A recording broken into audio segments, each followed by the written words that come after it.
For teacher, race, ethnicity, enter numbers for the teachers in your school in the school year that is just starting. The grouping of individuals by race and ethnicity are designed to make it possible to compare DASL data with the population data from the U.S. Census and other authoritative data sources. Each individual can identify with an ethnic group and a racial group. The ethnic groupings listed in the ethnicity table are Latinx Hispanic, not Latinx Hispanic, or ethnicity unsure, not reported. The racial groupings are listed in the rows of the table. Enter your teacher with citizenship or permanent residency in both the race and ethnicity grids by gender. You will enter data in a similar manner for international teachers in the next table. It is best practice to give individuals the opportunity to self-identify in these areas. Use the resources available in the Help menu to gather this information rather than trying to designate these groupings. The remainder of this recording reviews tools and techniques that you can use throughout data entry to have a successful experience. The recording is identical across all categories of data. If you've already heard these tips in another recording, you can skip the rest of this video. First, we will review the tools and techniques entering data online, and second entry using the export template. Each subcategory of data starts with notes about the data to be entered in that subcategory. Often, you will find a note about whether the data to be entered are for the current new school year or for the prior year.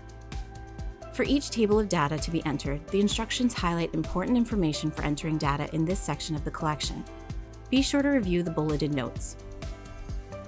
The first section or sections of data entry will be core questions asked of all schools entering data in DASL. Toward the bottom, you may find tables of questions added by one or more of the associations using DASL and tied to your school. You can fill in the tables with last year's numbers and then go through and edit them. This is a particularly useful approach in areas where the data don't change much from year to year, such as school characteristics. You can use the Notes feature to record useful information about the data point you've entered in a field. This could include an explanation of an unusual value or notes about where you found the data in your school's records or systems. You can hide or show the notes as you go through data entry.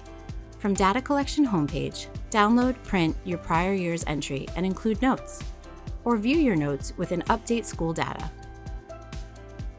As you enter more data, it can become difficult to find fields that need to be filled in. Click Highlight Missing Data at the top of the page to find those fields.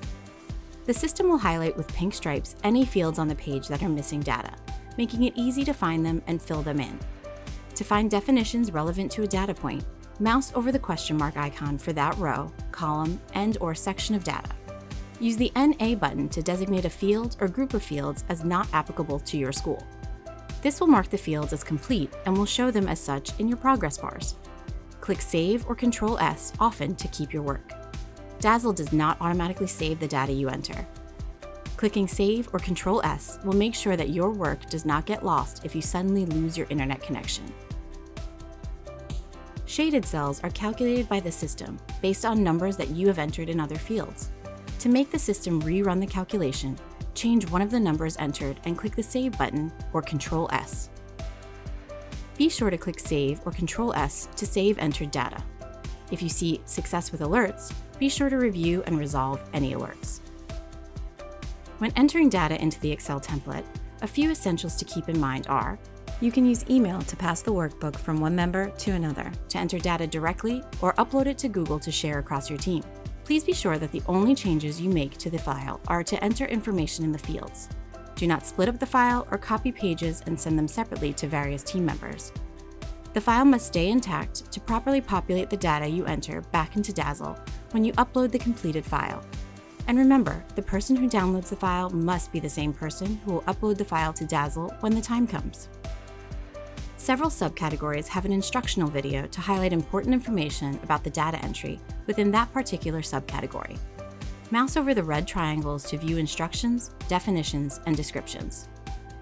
Enter your data into the fields in each table. Be sure to save along the way.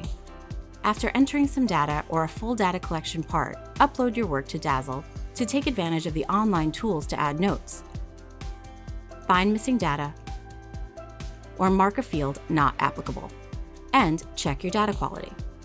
Whether entering online or after importing, take advantage of the Review Data tab in DASL to ensure quality data throughout your data entry. And be sure to click Save or Control S before you log off. and you can pick up where you left off when you log in next time.